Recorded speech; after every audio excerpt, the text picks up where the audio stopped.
It's the opposite. Well, look, people are new to this discussion, at least some people, even though you've been studying this for years. Could you help us understand the origins of the SSPX, how it was formed? Certainly. Archbishop Lefebvre had very good intentions. This was during the late 60s and, bringing us to 1970, where he was approached by a number of seminarians in Switzerland who wanted to be formed in the old rites. And this was a very laudable thing. Archbishop Lefebvre properly saw abuses that were taking place, both in doctrine and liturgy. And, he was a retired archbishop, and I give him his due. He was a great missionary to Africa. He was a superior of the Holy Ghost Fathers. I mean, we can give him his due. He had a good place in the church up to a point. And again, this started out good. So the society was actually lawfully erected by the local bishop. The bishop's name was Bishop Charrier. I believe it was November of 1970. It's interesting, Matt, to note that the society was erected under the 1917 Code of Canon Law as what's called a pious union. And a pious union, the canonists all say, is a lay association. It wasn't a priestly society per se. It was founded as a lay association. Why? Because Archbishop Lefebvre was forming laymen into priests. And if you read the decree from Bishop Charrier, it says this was being erected as a pious union. If you read the society's statutes, it says it was erected as a pious union, a lay association, and was completely dependent upon the local bishop. That Archbishop Lefebvre was going to form these seminarians into priests. They were going to be ordained then for the diocese and other dioceses who were willing to take these newly ordained priests who would preserve the traditional rites. I mean, that was a beautiful thing. The society was founded as what's called an ad experimentum society, which means it had a temporary basis. It had a canonical shelf life of 6 years.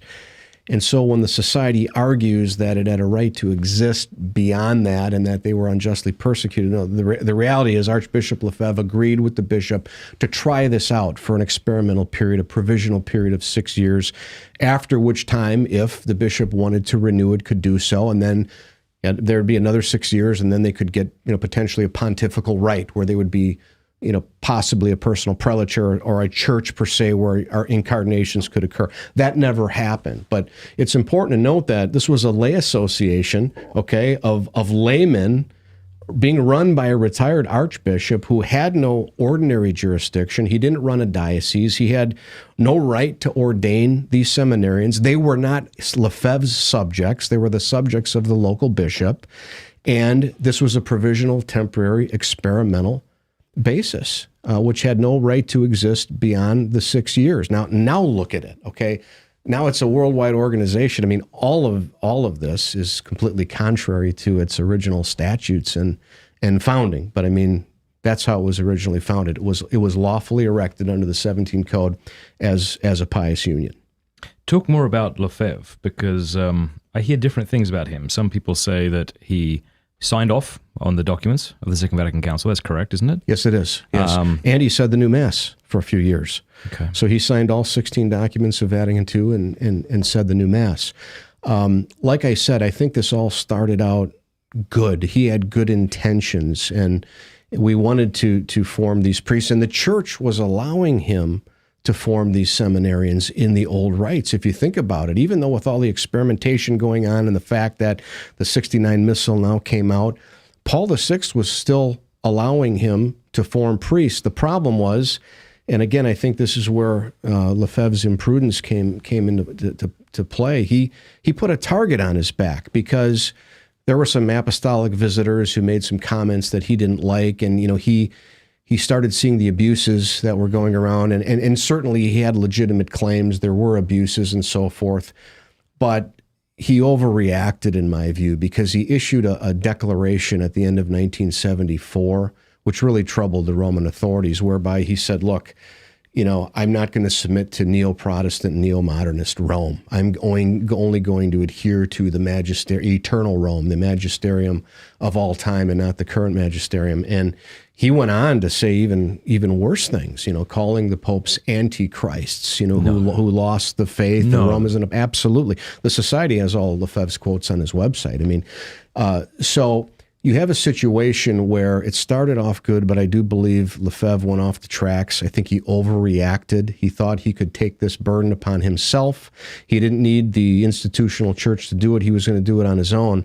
And it's unfortunate because after he issued this declaration, which again was a complete overreaction to the crisis, after all, the Vatican was allowing him to form these men into the old rites. Why rattle the cage? Why put a target on your back? They asked him to retract his statement, or at least to modify it, and he wouldn't do it. And which statement was this? This was called his 1974 declaration. I think it's November 21st, 1974. It's a popular declaration, which kind of started the schism, if you will. It was at that point where Lefebvre really said, I'm not going to submit to all of these reforms, because he says there's a new priesthood, there's a new catechism, there's a new mass, there's new doctrine.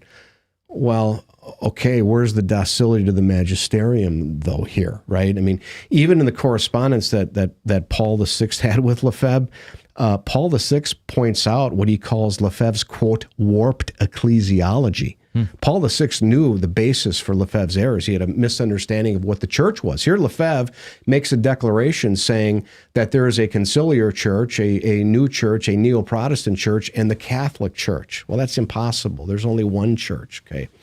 And he refused to modify or retract that statement, and it got to a point where the local bishop, who then was the successor to Charrier, was Bishop Mammy, sought to suppress the society. Okay, it says, you guys have been around for 5 years. I think this is going off the rails. I don't think this is working. Bishop Mammy appealed to the Holy See to suppress the society, and the Holy See actually said, you can do it yourself, because this is only a pious union. It's not a priestly society. This is another reason why the society claims that they were unjustly suppressed, because they said they were actually a priestly society under the old code, which required suppression by the Holy See and not the local bishop.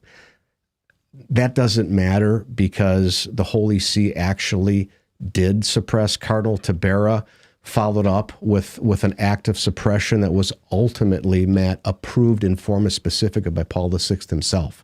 When Paul VI writes, he says, I've adopted the suppression of my commission as my own. We, the popes, adopted. So there's no question that the society was lawfully suppressed, but that's where things went off the rails. He refused to recant his declaration that was in opposition to the magisterium. Even though he signed all of the documents of Vatican II, even though he had said the new Mass, we can only speculate what happened there and why he put that target on his back. But, hindsight tells us that was the most imprudent thing to do, because he had what he wanted, and then he went overboard, and he was lawfully suppressed. And unfortunately, after he was suppressed, he disregarded the suppression.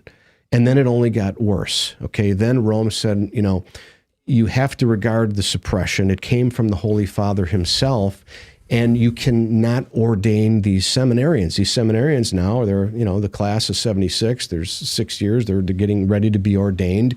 And Lefebvre was issued a canonical warning not to ordain them. They're not even your subjects. Remember, they're the subjects of the local bishops. Well, unfortunately, Archbishop Lefebvre disregarded that canonical warning too. And so he incurred what's called a suspension ab ordinum colatione, which means it prevents him from ordaining anybody for a year. That's an automatic suspension that he incurred. And then finally, because he refused, and again, these are requests that are coming from the supreme authority, Paul VI himself, because Lefebvre, finally refused to repair the damage of these illicit ordinations, Paul VI finally suspended him ad divinis, which means, this was a ferende sententiae, judgment of the Pope himself, saying you are no longer allowed to exercise any of your priestly functions. And so, you think about how this started, and just over a period of a few years, it turned for the worst. And now Lefebvre is stripped of his priestly ability to exercise the priesthood. And we know what happened from there. He just then went forward and continued to ordain contrary to the will of the Holy Father. He continued to set up shops, set up chapels and schools and seminaries and so forth. And so when you talk about schism, we can say that, and we should maybe define what that is, right? It's a good idea. Schism is defined in the Code of Canon Law 751 as the withdrawal of submission or the refusal of submission to the Roman pontiff or to the communion with those subject to him. Okay, so either or would constitute the canonical crime of schism, and you can see that that's exactly what happened. With Say that again, that Archbishop last Lefebvre. bit, refusal to... Refusing communion with Okay. those subject to the Holy Father. So let me just throw this out there real quick. Sure. Suppose I live in an area and the only mass available is sacrilegious. It's... You don't go. Okay, but in doing that, am I not doing what Lefebvre did, refusing communion with those in union with the Pope? The problem is you are talking about a particular circumstance of a particular chapel where that's the only place you can go, and it's replete with sacrilege and it's going to be a danger to the faith of your children. Okay, Lefebvre rejected the Novus Ordo in toto, and the society to this day refuses communion with 99.9% of the Roman Rite, because they refuse to worship with Novus Ordo Catholics. That's different, right? They refuse communion with Novus Ordo Catholics as a matter of principle, not based upon particular facts and circumstances. That's different. That's different. They truly, everybody talks about, the first prong, right? The canonical element of withdrawing submission from the Holy Father, but there's another canonical element that suffices on its own. And that's refusing communion with those who are subject to the Holy Father. Well, But you're saying in particular instances that might be okay. you're not obliged to go to something that is sacrilegious. And I also, But now it depends on what you mean by sacrilegious. Is Yeah. communion in the hand sacrilegious? It's not. It's not intrinsically evil. It was the practice of the first millennium of the church, right? So we have to talk about particulars.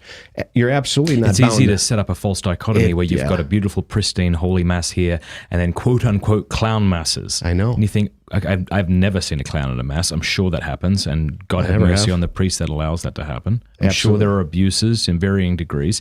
But when Lefebvre was doing all this, were things even worse then than they are now? Like, how quickly did things go off the rails after the new mass was implemented? I was a little kid then, so I didn't experience it myself. One can only speculate. How you reject, though, a liturgical reform in toto, especially after you've signed it. The problem, Matt, is that there's a distinction between the Novus Ordo rite of Mass and the way it's celebrated or the way it's been implemented. And that's what you mean by in toto. Yes, yeah, rejecting the Mass in principle because the rubrics are contrary to the faith. That's absolutely baloney. The rubrics are not contrary to the faith at all. Look at the new Mass and look at the 62 Missal compared to the 69 Missal. Okay. The priest can say the long canon. I don't like the other options. I don't think there's anything wrong with them per se. I prefer, in fact, there's a Novus Ordo Mass by me where the priest does say the long canon, thank God. But, others have said this too. There's a difference between, you could see great differences between the early liturgies, right, of the church in the first 5 centuries and compare that to the Tridentine Missal. The differences between those masses would be much more stark and wide compared to the 62 with the 69 Missal, right? But I think the problem is, Archbishop Lefebvre and the Society, they take the position that the rite itself, they even say in some of their writings that the rite itself is intrinsically evil, which I don't understand. How do they defend Lefebvre having signed off on the new mass at one point then? Is it just that he was wrong and then good changed his question. mind and grew in understanding and wisdom? Some say he didn't. I think we have documentation that all his signatures are on the documents. That's one argument. The other argument is at the time he thought the documents could be interpreted in light of tradition, which they can be, and then he got wise and realized that they couldn't be. What else can they say? Yeah. I haven't seen any compelling case, and I've studied the documents, Matt, for 20 years, and frankly have some difficulties with religious liberty. I've been public about that. I want to be docile to the magisterium because they know better than me. But I think that the documents can be interpreted in light of tradition. Bishop Fillet has said that himself. He has said that publicly, he doesn't have a problem with 95% of the documents, just that 5%. And when the society is given, a condition from Rome, as they were in 2012, to simply accept the documents in light of tradition and accept the fact that Paul VI promulgated the new Mass, what's wrong with that? What is wrong with that? Those are conditions that I believe they should have accepted. And then they could do so much better, so much more. This is for the really church. helpful because I think a lot of people think that if it wasn't for Lefebvre's disobedience, that we wouldn't have the Latin Mass. But to your point, he was given permission to train these men. Absolutely. Paul VI was allowing it. And even in spite of his disobedience, Paul VI was still going to allow him to form these seminarians. In fact, John Paul II, think about everything that led to the 88 consecrations. You have, 13, almost 14 years of a practical repudiation of papal authority, okay, for more than a decade. And yet John Paul II is still willing to give Lefebvre a bishop. Was this, okay. Right. Yeah. I mean, he was. The protocol that Lefebvre signed with John Paul II through Cardinal Ratzinger was that the society was getting a bishop on August 15th of 1988. That was done. Lefebvre agreed to that in writing. He agreed to it orally and in writing, and the next day he backed out. He reneged. He dishonored his signature. And one wonders why that is. But, the notion that Lefebvre saved the Mass, the truth is just the opposite. The hammer's coming down on the traditional Latin Mass because of the Society of St. Pius X.